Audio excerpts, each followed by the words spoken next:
Volume 3 issues directly explore the subconscious. In these episodes, I provide you with techniques to uncover your own deeper mind content, then illustrate what to look for and show you how to change. But these episodes require focus and undivided concentration. Properly applied, they deliver you deep personal insights into life and your own consciousness, beyond anything you've experienced or can find elsewhere. I suggest you only delve into Volume 3 pieces when you have the time and a quiet setting where you can focus and concentrate. Part 9 of Volume 3 presents a caveat to affecting inner change, a backlash of emotional upset you will encounter as you find and change inner roots. Part 9 rather requires that you've begun implementing earlier techniques.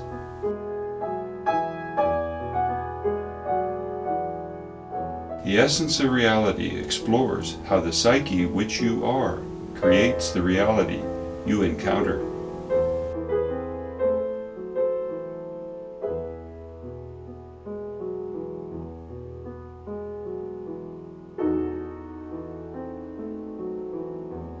Look here, you found the Essence of Reality, presenting a unique view of human consciousness, of your mind and the nature of your being. We explore life's real function here, well beyond the dim scope of religion and science. Those old views distort your perception of life's real flow. Insights here clarify it. You create your life's real qualities, health, success, relationships. No other source does but you. To see just how that works, stay tuned here and come back again. We have a lot of topics to cover. As with other Volume 3 issues, Part 9 here looks directly at consciousness. This a description of what to expect after you've accomplished inner change. While finding and changing the inner mechanisms that directly impact a problematic part of life, you adjust and thus revise the total of your mindset. In that process, some emotional energy will be released and various elements of your remaining psychic structure will shift. The ultimate consequence is that your life will improve in response to your inner change, that release of negative mechanisms within your mindset. But the changeover from old to new will carry 3 ramifications you need to be aware of. The first I call compression of effect, and it may be quite subtle.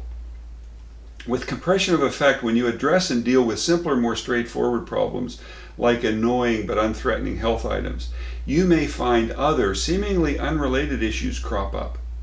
There's a key reason for that which helps to illustrate the hierarchical nature of the subconscious. We'll look at that in a minute. The second is the problem will get worse before things get better, and the issue you were focusing on dissipates.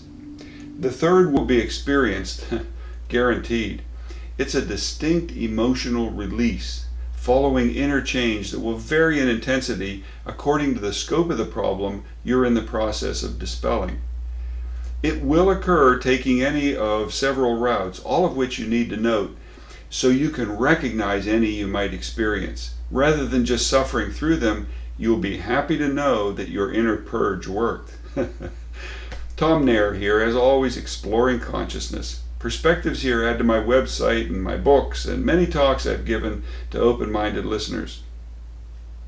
It was through a personal inner journey that I came to recognize the oneness of things, an inner-outer connection of mind with reality that drives real life, yours as well as mine. Aware of that connection, you can use Volume 3 tools here to improve real life by finding and changing inner roots to outer problems. Clear awareness, I call it. These clips from Volume 3 cover techniques you can use to explore the subconscious, gain an understanding of how consciousness manifests its reality, and improve your own life in the process. To this point, much has been covered.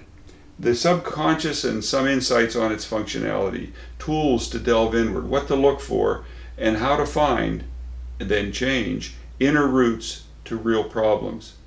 So this 9th issue presents a note of forewarning. Prior to your experienced improvement in life, there will be noticeable side effects as consequences to change you've accomplished. compression of effect. The more subtle ramification of inner change could go unnoticed, or more accurately, if noticed, not connected to your inner cleansing efforts. This is what I call compression of effect. If, for example, you've cleared away a couple recurring health issues that earlier manifested your inner conflict, let's say hypothetically you found and eliminated the roots to a nasty allergy and recurring headaches. Earlier, those two symptomatic outbursts periodically led you to be in frequent conflict with your body, taking antihistamines and painkillers to fight their effects. But now though, let's say you've rid yourself of the inner suggestion, punishment, conflict, and motivation, whatever you previously held, which contributed to those allergies and headaches, but you haven't yet delved deeper to approach your psychological attachment to conflict itself. Much of our culture prizes conflict as a positive, macho, courageous trait. To appreciate our cultural addiction to conflict, you need only catch the news. Every story has conflict at its base. Or watch movies, practically all of whose plot lines ride the conflict between protagonists and enemies. Without considerable adjustment, your subconscious includes positive values associated with conflict.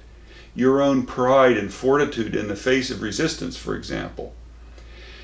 If deeper attachment to conflict isn't addressed, then, when you rid yourself of those two physical manifestations of conflict, the allergy and headache issues, you will just compress your inclination to manifest conflict and move it into other channels.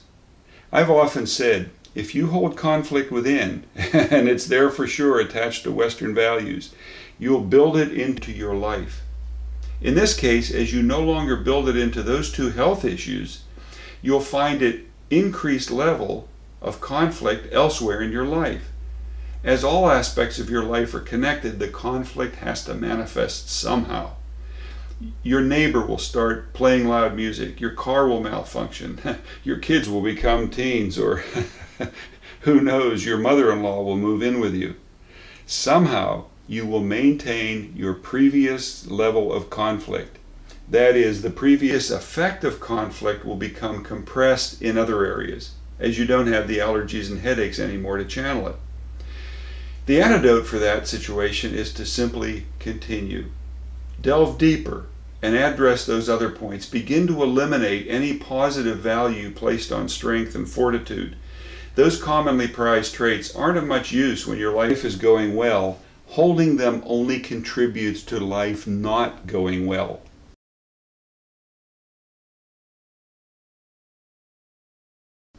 The second consequence of making inward changes that dispel and eliminate roots to real problems is this. The problem will get worse before it wanes and goes away. The inner structuring of the psyche prompts change, an adjustment, a sort of healing process. And the process invariably squeezes out the negative symptoms with a sort of grand finale. The best analogy is this: when you have a fever as part of the body's means to dispense with infection, through the course of the healing, the fever builds and builds, then suddenly breaks. The natural healing process ends with things in order, but discomfort built to a head along the way. Inner change works similarly. Things get worse before they get better. What do? Just ride out the rough part. And that rough part includes another typical phase, the release. The release.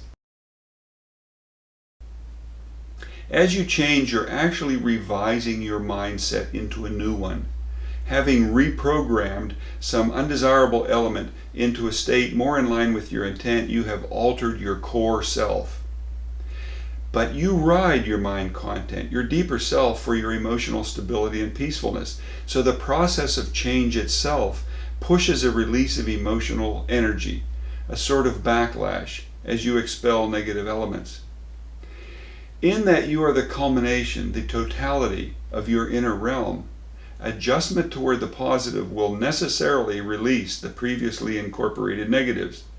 rife with emotional impact.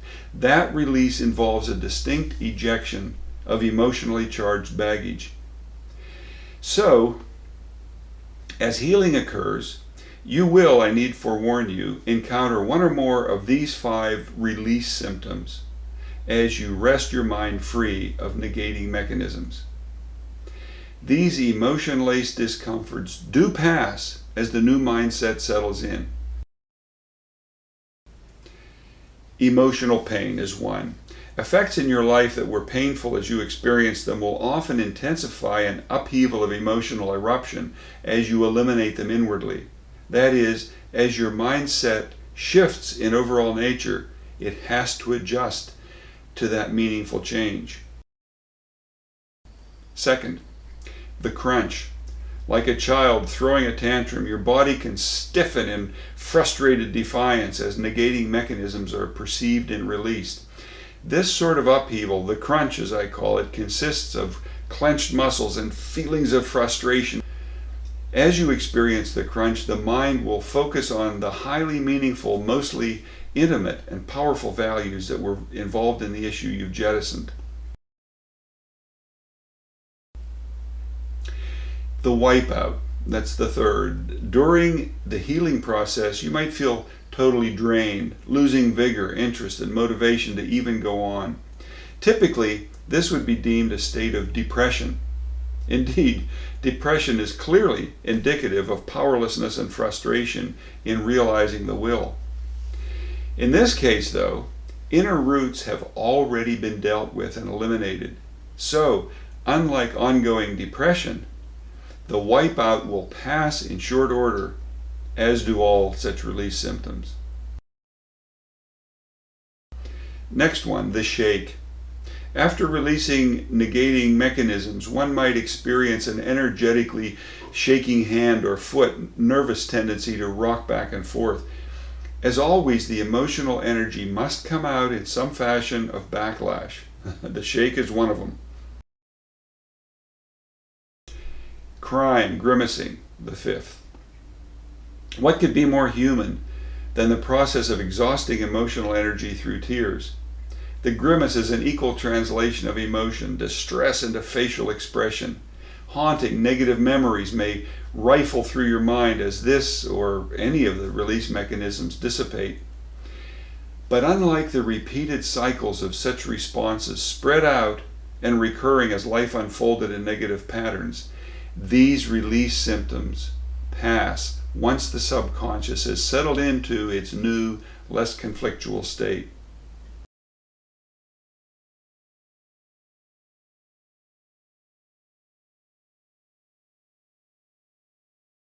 Wrap it up. Remember, each episode of the cleansing process, properly implemented, will bring improvement. But after you've accomplished the inner change, those 3 ramifications will presage that improvement. So, the process once more. Decide on which problematic issue to address. Find the inner mechanisms. Dispel the bad boys and replace them with positives. Repeat it over a week or 2 with focus. As things proceed, the symptom intensifies before dissipating. You experience release, symptom upheaval, then life improves. The you coming out of the process is different from what you were before the change. You will attract different qualities in life events and relationships. Whatever discomfort you encounter with the release of inhibiting elements, it is enormously better than continuing to experience repeated painful episodes of that negative pattern. Now, if you have difficulty with any release symptom as too intense and unyielding, simply stop the inner cleansing, at least for a time, to let the emotional state settle. Then resume. As you proceed to change your life from the inside out, you'll feel greatly empowered to proceed with all of your life's issues. My suggestion is, though, take one thing at a time and work your way up in terms of complexity and importance. Start with minor physical issues. Big-time relationship troubles will await your better technique. Financial, job-related, or business issues, just as your love life, will be more complex and lie deeper, rooted in more meaningful, more emotionally charged mechanisms. Some larger scale problems may need to be readdressed later. You can encounter major factors concerning success in life or failed relationships, correct them, but the problem persists. Keep looking. There is more there to be found and dispelled. But those inner causal roots are all there, awaiting your inner focus to impart improvement on every aspect of your life.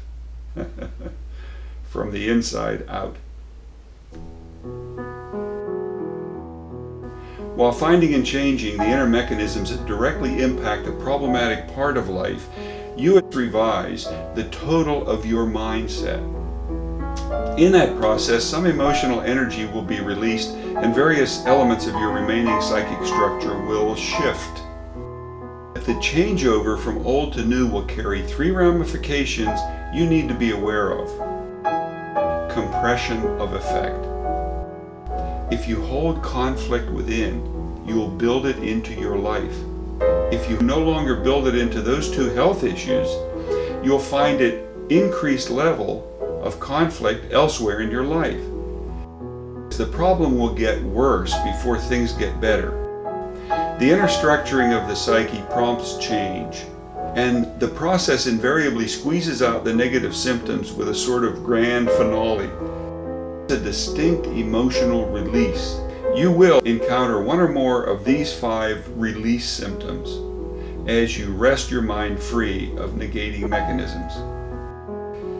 Emotional pain, an upheaval of emotional eruption as you eliminate them inwardly. The crunch. Your body can stiffen in frustrated defiance as negating mechanisms are perceived and released.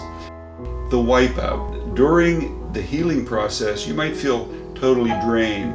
The shake. An energetically shaking hand or foot, nervous tendency to rock back and forth. Crying, grimacing. These release symptoms pass once the subconscious has settled into its new, less conflictual state. The you coming out of the process is different from what you were before the change. You will attract different qualities in life events and relationships. Whatever discomfort you encounter with the release of inhibiting elements, it is enormously better than continuing to experience repeated painful episodes of that negative pattern. Take one thing at a time and work your way up in terms of complexity and importance. Start with minor physical issues. Big-time relationship issues will await your better technique. Those inner causal roots are all there, awaiting your inner focus to impart improvement on every aspect of your life. From the inside out.